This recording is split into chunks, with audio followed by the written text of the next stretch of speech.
بالله من الشيطان الرجيم بسم الله الرحمن الرحيم إن الله وملائكته يصلون على النبي يا أيها الذين آمنوا صلوا عليه وسلموا تسليما اللهم صل على سيدنا مولانا محمد وعلى آل سيدنا مولانا محمد وبارك وسلم صلاة وسلام عليك يا رسول الله صلى الله تعالى عليه وآله وسلم۔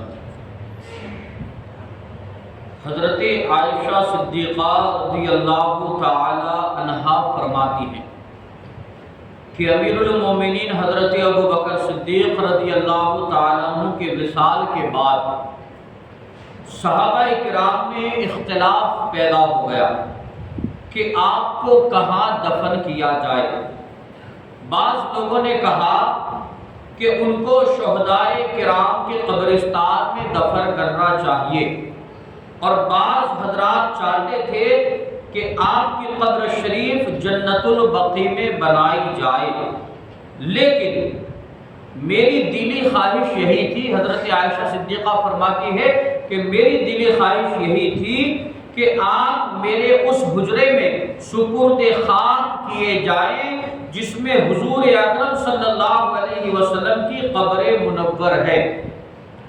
یہ گفتگو ہو ہی رہی تھی کہ اچانک مجھ پر نیند کا غلبہ ہو گیا۔ حضرت عائشہ صدیقہ فرماتی ہے کہ مجھ پر نیند کا غلبہ ہو گیا، اور خواب میں یہ آواز میں نے سنی کہ کوئی کہنے والا کہہ رہا ہے ضم الحبیب الی الحبیب، یعنی حبیب کو حبیب سے ملا دو۔ خواب سے بیدار ہو کر میں نے لوگوں سے اس آواز کا ذکر کیا تو بہت سے لوگوں نے کہا کہ یہ آواز ہم لوگوں نے بھی سنی ہے، اور مسجد نبوی کے اندر بہت سے لوگوں کے کانوں میں بھی یہ آواز آئی ہے۔ اس کے بعد تمام صحابہ کرام کا اس بات پر اتفاق ہو گیا کہ آپ حضور انور صلی اللہ علیہ وسلم کے پہلوئے اقدس میں مدفون ہو کر اپنے حبیب کے قریب خاص سرفراز ہو گئے۔ یعنی حضرت ابو بکر صدیق رضی اللہ تعالیٰ عنہ کو کہاں دفن کیا گیا؟ آقا کائنات صلی اللہ علیہ وسلم کی قبر منورہ کے قریب میں دفن کیا گیا۔ اب دیکھیے، جو حضرت ابو بکر صدیق رضی اللہ تعالیٰ عنہ یا حضرت عمر فاروق اعظم یا عثمان غنی مولا علی یا کسی بھی صحابی رسول کا کیا ہے گستاخ ہوتا ہے تو اس کا انجام کیا ہوتا ہے۔ حضرت امام مستغفری رحمت اللہ تعالی نے ثقات سے نقل کیا ہے کہ ہم لوگ 3 آدمی ایک ساتھ یمن جا رہے تھے کہ ہمارا ایک ساتھی جو کوفی تھا وہ حضرت ابوبکر صدیق اور حضرت عمر رضی اللہ تعالیٰ کی شان میں بد زبانی کر رہا تھا۔ ہم لوگ اس کو بار بار منع کرتے تھے مگر وہ اپنی حرکت سے باز نہیں آتا تھا۔ جب ہم لوگ یمن کے قریب پہنچ گئے اور ہم نے اس کو نماز فجر کے لیے جگایا تو وہ کہنے لگا کہ میں نے ابھی یہ خواب دیکھا ہے کہ رسول اللہ صلی اللہ علیہ وسلم میرے سرحانے تشریف فرما ہوئے اور مجھ سے فرمایا اے فاسق، خداوند تعالیٰ نے تجھ کو ذلیل اور خوار فرما دیا اور تو اسی منزل میں مسخ ہو جائے گا۔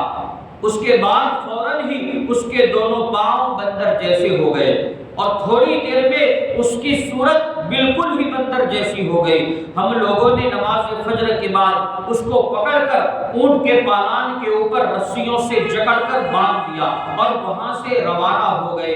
غروب آفتاب کے وقت جب ہم ایک جنگل میں پہنچے تو چند بندر وہاں جمع تھے۔ جب اس نے بندروں کے غول کو دیکھا تو رسی توڑوا کر یہ اونٹ کے پالان سے کود پڑا اور بندروں کے غول میں شامل ہو گیا۔ ہم لوگ حیران ہو کر تھوڑی دیر وہاں ٹھہر گئے تاکہ ہم یہ دیکھ سکے کہ بندروں کا غول اس کے ساتھ کس طرح پیش آتا ہے۔ تو ہم نے یہ دیکھا کہ یہ بندروں کے پاس بیٹھا ہوا ہم لوگوں کی طرف بڑی حسرت سے دیکھتا تھا اور اس کی آنکھوں سے آنسو جاری تھے۔ گھڑی بھر کے بعد جب سب بندر وہاں سے دوسری طرف جانے لگے تو یہ بھی ان بندروں کے ساتھ چلا گیا۔